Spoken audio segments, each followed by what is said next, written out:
آج جج صاحب کی ٹرانسفر کی وجہ سے جو ہے وہ تاریخ ہو گئی ہے، بلکہ باقی بھی عدالتوں کے اسپیشل وہ تبدیل ہوئے ہیں کہ کوئی بھی جج یہاں پہ کام نہیں کرنا چاہتا۔ کوئی انڈیپینڈنٹ جج جو ہے ان اسپیشل کورٹس میں بیٹھ کے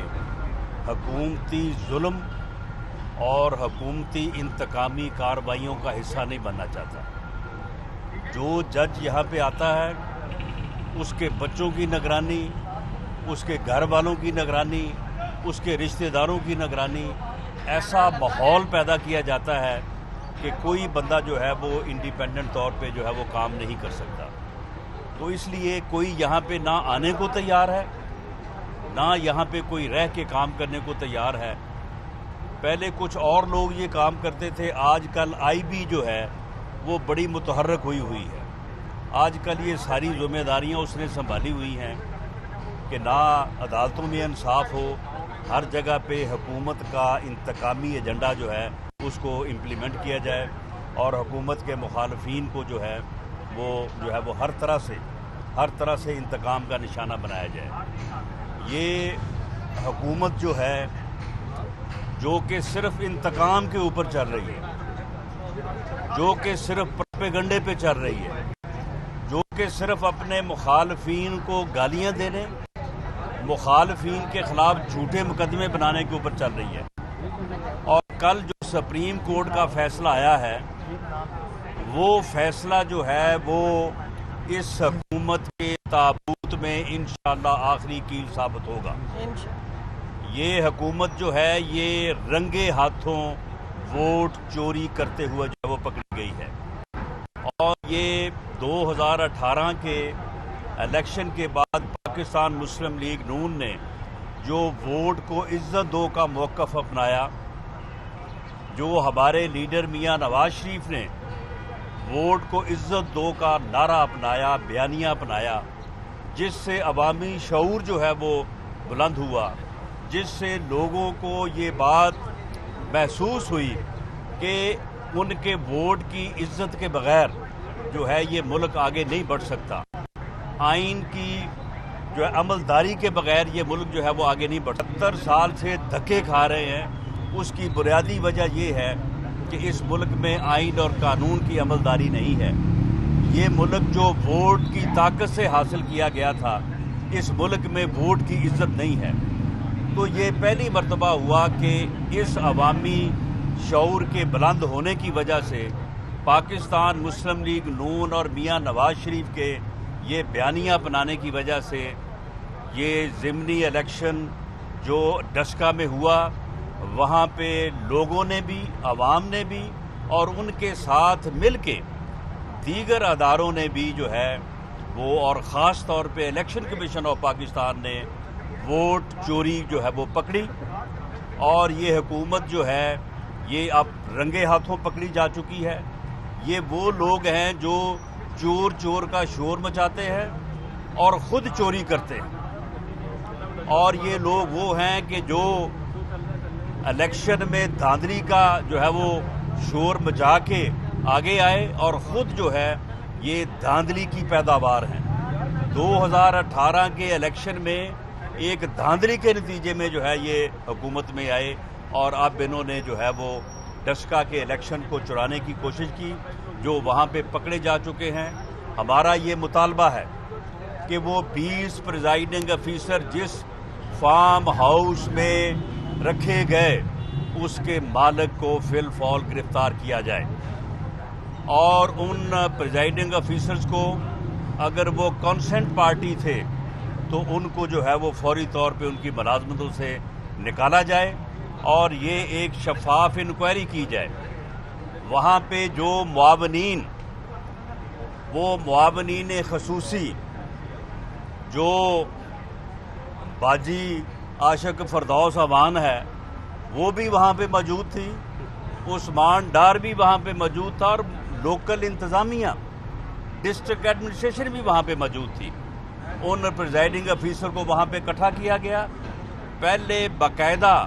ان لوگوں کو ہائر کر کے، اور جو کینڈیڈیٹ ہے اسجد ملی اس کی اما پہ ان کی ڈیوٹیاں لگائی گئیں۔ یہ بھی جو ہے وہ مل ملا کے سارا ہوا، انہیں کسی نے اغوا نہیں کیا، وہ کنسنٹ پارٹی تھے، وہ خود اغوا ہو کے گئے وہاں پہ، اور وہاں پہ ان کو بٹھایا گیا اور انتظار کیا گیا کہ باقی حلقے کا الیکشن جو ہے وہ مکمل ہو۔ اگر ہم جیت گئے تو پھر ان کو ایسے ہی بھیج دیں گے صحیح رزلٹ کے ساتھ، اور اگر ہم ہار گئے تو پھر ٹھپے لگائیں گے اور پھر جو ہے وہ رزلٹ چینج کریں گے۔ جب تمام تقریباً 341 پولنگ اسٹیشن کا رزلٹ اکٹھا ہو گیا اور یہ 4000 ووٹوں سے ہار رہے تھے، تو پھر انہوں نے جو ہے وہاں پہ رزلٹ کو جو ہے وہ چینج کیا۔ وہاں پہ باقاعدہ بکسے کھولے گئے، اس کی تصاویر موجود ہیں، ایجنسیز کے پاس ساری رپورٹ موجود ہے، ساری رپورٹ الیکشن کمیشن میں اور سپریم کورٹ میں پیش ہوئی ہے۔ ہمارا یہ مطالبہ ہے کہ ری الیکشن جو ہے وہ تو ایک حتمی نتیجہ ہے، لیکن اس الیکشن میں ووٹ چور جو حکومت پکڑی گئی ہے اس کا احتساب اور ان ووٹ چوروں کو سزا،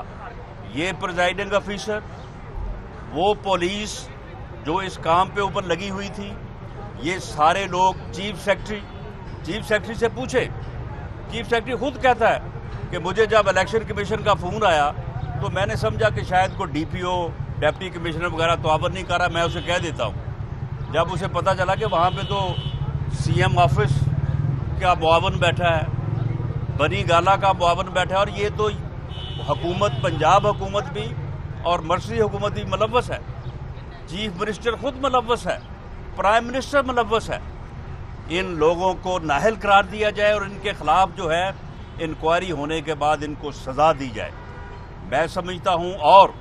جو وہاں پہ اسجد ملی کینڈیڈیٹ ہے اسے نااہل قرار دیا جائے۔ اگر یہ ایکشن ہو گیا تو انشاءاللہ تعالی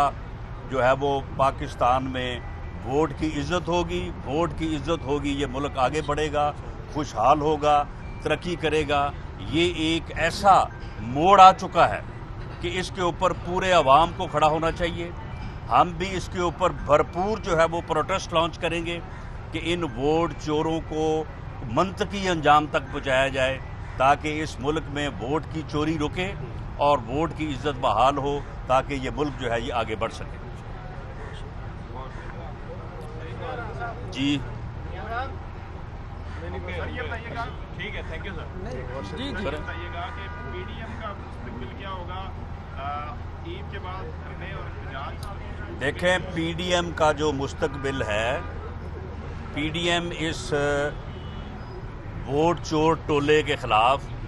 یہ ووٹ چور بھی ہے اور یہ چینی چور بھی ہے، یہ آٹا چور بھی ہے، یہ ادویات چور بھی ہے، یہ عوام کی جو ہے وہ کمائی کا چور بھی ہے۔ اس نے عوام کو لوٹا ہے، عام آدمی کو لوٹا ہے،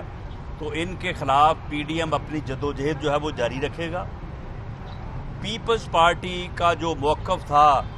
اس کے اوپر کہ لانگ مارچ یا استعفے اب ہونے چاہیے یا آگے ہونے چاہیے، وہ ٹھیک ہے، پیپلز پارٹی کی ایک رائے ہے، ہر سیاسی جماعت کی ایک رائے ہو سکتی ہے، ہم اس رائے کا احترام کرتے ہیں۔ اگر اختلاف بھی کرتے ہیں تو رائے کا احترام اور عزت کرتے ہیں، لیکن پیپلز پارٹی نے سینٹ میں اپوزیشن لیڈر جو حکومتی اتحاد کے ووٹوں سے اپوزیشن لیڈرشپ حاصل کی ہے، وہ غلط ہے، وہ اصولی طور پہ غلط ہے، وہ پی ڈی ایم کی بنیادی جدوجہد کے جو ہے وہ خلاف عمل ہے۔ پیپلز پارٹی کے سینئر لوگوں نے، انڈیپینڈنٹ رائے رکھنے والے لوگوں نے، رضا ربانی صاحب نے، مصطفیٰ نواز کھوکھر صاحب نے، ایون اعتزاز احسن صاحب کو بھی میں نے سنا، سب نے اس بات کی مخالفت کی ہے۔ آج بھی پیپلز پارٹی کے پاس وقت ہے کہ وہ اپنی اس غلطی کو تسلیم کرے اور یہ اپوزیشن لیڈرشپ جو ہے یہ پی ڈی ایم کی سربراہی میٹنگ میں اس کو آگے وڈرا کرے، اور اس کے بعد اگر اس کا کلیم ہے کہ وہ اپوزیشن لیڈر بننا چاہتے ہیں سینٹ میں، تو اس کلیم کو پی ڈی ایم کے سامنے رکھے۔ پی ڈی ایم کی سربراہی میٹنگ جو فیصلہ کرے گی وہ پاکستان مسلم لیگ نون تسلیم کرے گی، لیکن اس بے اصولی کو جو ہے وہ نہ معاف کیا جا سکتا ہے، نہ اس کے اوپر کمپرومائز ہو سکتا ہے۔ اگر پیپلز پارٹی اپنی اس بے اصولی پہ جو ہے وہ قائم رہے گی تو پھر میں سمجھتا ہوں کہ اس کا پی ڈی ایم کے ساتھ چلنا جو ہے وہ مشکل نظر آتا ہے۔ سر انتقامی سیاست جو ہے وہ مسلم لیگ نون کی قیادت کے خلاف ہی ہو رہی ہے. یہ ظلم کی سیاہ رات کب تک ختم ہوگی؟ رات جو ہے یہ اب ختم ہونے کے قریب ہے اور اس کی نشانی یہ ہے کہ آج جس کورٹ سے میں آیا ہوں وہاں پہ جہانگیر ترین صاحب جو ہیں وہ اپنی ضمانت قبل از گرفتاری کروانے کے لیے جو ہے وہ بیٹھے ہیں. بہت شکریہ. یوٹیوب پر گوگلی ٹی وی دیکھنے کے لیے youtube.com کی سرچ بار میں گوگلی ٹی وی ٹائپ کریں. گوگلی ٹی وی کے پیج پر سرخ رنگ کے سبسکرپشن والے بٹن پر کلک کرنا نہ بھولیے. یوٹیوب پر اپلوڈ ہونے والی ویڈیو سے باخبر رہنے کے لیے بیل آئیکن پر کلک کیجیے. آپ کو ہر نئی آنے والی ویڈیو کے بارے میں نوٹیفیکیشن موصول ہو جائے گا.